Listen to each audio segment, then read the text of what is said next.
Boa tarde. Sou Nelson Figueira Sobrinho, doutorando em Letras pela UniOeste Cascavel. Meu trabalho, elaborado sob a supervisão da professora doutora Dantiela Assunção Garcia, é parte de minha pesquisa de doutorado. As análises ainda serão aprofundadas. Em 8 de agosto de 2020, quando o Brasil ultrapassou 100 mil mortes por Covid-19, o Jornal Nacional apresentou um editorial sobre o tema.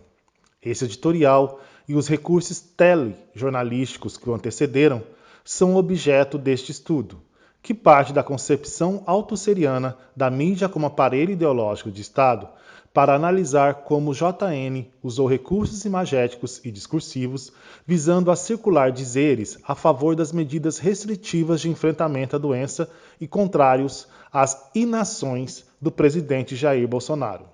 Tendo como procedimento teórico-metodológico a análise de discurso pechetiana, o estudo busca apreender como diferentes memórias discursivas e diferentes sentidos estabilizados foram retomados nos dizeres dos apresentadores, e indagar como o silêncio produziu efeitos de sentido nos materiais exibidos.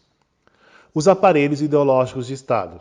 Althusser parte de Marx para ampliar a definição clássica de Estado e propõe a noção de aparelhos ideológicos de Estado.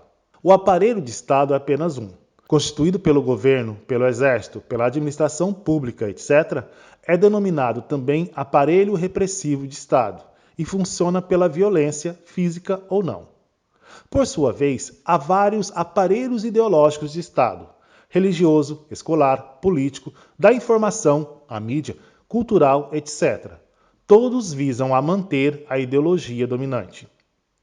Cada um dos aparelhos colabora à reprodução das relações de exploração capitalista. Uma análise discursiva do JN sobre as 100.543 vidas perdidas.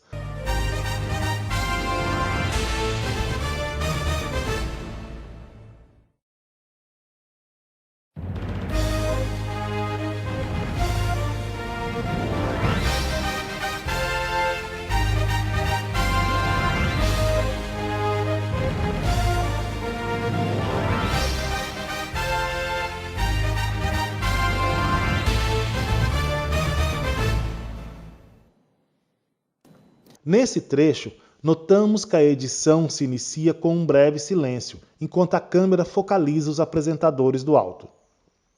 Se inicia a música tema e a câmera mostra a redação em penumbra. Ao fundo, parte da bandeira brasileira em tons de cinza e sobre ela escrito 100.543 vidas perdidas. Novamente há um silêncio e um fade-out, desaparecimento gradativo da imagem até que ela fique totalmente preta. Em seguida, um fade-in, que termina com a imagem do apresentador. Ao silenciar, mesmo que por segundos, enquanto a imagem cede lugar a uma tela escura, houve produção de sentido. Concedeu-se, abre aspas, espaço de recuo significante, produzindo as condições para significar, fecha aspas, Orlandi, 2007, página 16. Sentido esse de luto, constituído de acordo com o contexto em que o telejornal era exibido, uma vez que o silêncio, assim como a palavra, possui suas condições de produção. Abre aspas. Por isso, dada a diversidade dessas, o sentido do silêncio varia, isto é, ele é tão ambíguo quanto as palavras. Fecha aspas, Orlandi, 1983, página 263. Segundo Souza, 1998, ao narrar em off aquilo que se vê nas imagens, a televisão parafraseia a imagem, pois há uma interposição entre essa imagem e o espectador, promovida pelo locutor. Trata-se, portanto, de um, abre aspas, processo de produção de significação bastante direcionado, fecha aspas, Souza, 1998, página 5. No caso específico dessa edição do JN, no lugar de contrapor imagens e dizeres, houve a contraposição entre o silêncio e a ausência de imagens. Ou seja, ao aliar o fade-out ao silêncio, houve uma espécie de parafraseamento da não-imagem, da ausência da imagem, intensificando o sentido de luto. Todo cidadão brasileiro tem o direito à saúde. E todos os governantes brasileiros têm a obrigação de proporcionar aos cidadãos esse direito. As ações dos governantes precisam ter como objetivo diminuir o risco de a população ficar doente. E não somos nós que estamos dizendo isso. É a Constituição brasileira que todas as autoridades juraram respeitar. Está registrado no artigo 196. A saúde é direito de todos e dever do Estado garantido mediante políticas sociais e econômicas que visem à redução do risco de doença e de outros agravos e ao acesso universal e igualitário às ações e serviços para sua promoção, proteção e recuperação. O telenoticiário se vale da Constituição Federal para fundamentar e garantir autoridade aos dizeres. Intertextualidade que advém de uma memória discursiva que, abre aspas, vem restabelecer os implícitos de que sua leitura necessita. Fecha aspas, Pechet, 1999, página 52. Em outros termos, defende-se uma concepção universalista dos direitos sociais, algo reconhecido no bojo da Declaração Universal dos Direitos Humanos, em 1948, mas que no Brasil só veio a ser incorporado tardiamente na nova Constituição, Teles, 2006. E a pergunta que se impõe é: o presidente da República cumpriu esse dever? Entre os governadores e prefeitos, quem cumpriu? Quem não cumpriu?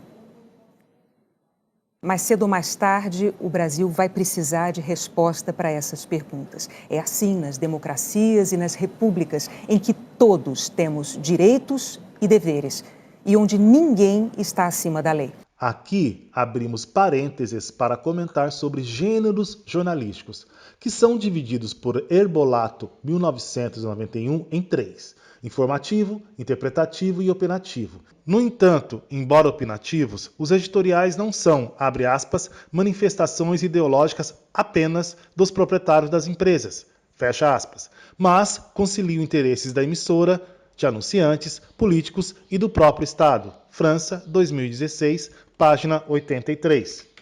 Voltando à análise da SD, se para a gramática há uma silepse de pessoa, para a AD, ao dizer todos temos direitos e deveres, Renata Vasconcelos não se refere a ela e a todo cidadão brasileiro, que é quem tem sido atingido pela inação, mas a ela, a emissora e a um conjunto de interesses conformados dentro de uma determinada formação ideológica. Pechet, 2014. O quadro é ainda mais contundente se considerarmos que a classificação dos gêneros jornalísticos não é sustentada pela D, pois mesmo sem apresentar características visíveis, o texto informativo expressa também uma opinião. Ao usar o editorial na abertura, o JN marca essa distinção como se o restante do telejornal não representasse também o posicionamento.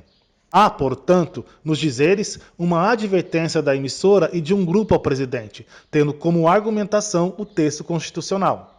Recurso presente também nos dizeres circulados pela emissora no golpe, impeachment, da presidenta Dilma Rousseff, Castanheira, 2018, página 187.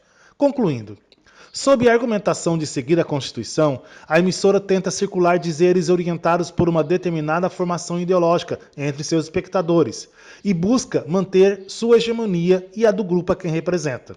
Ao detratar Bolsonaro, não faz oposição ao governo, mas àquele que está à frente desse, pois segue apoiando, por exemplo, reformas impostas pela agenda neoliberal. Afinal, ao aparelho de informação cabe embutir, abre aspas, através da imprensa, da rádio, da televisão, em todos os cidadãos, doses cotidianas de nacionalismo, chauvinismo, liberalismo, moralismo, etc. Fecha aspas, Althusser, 1980, página 61. Agradeço a atenção e estou aberto a contribuições. Boa tarde.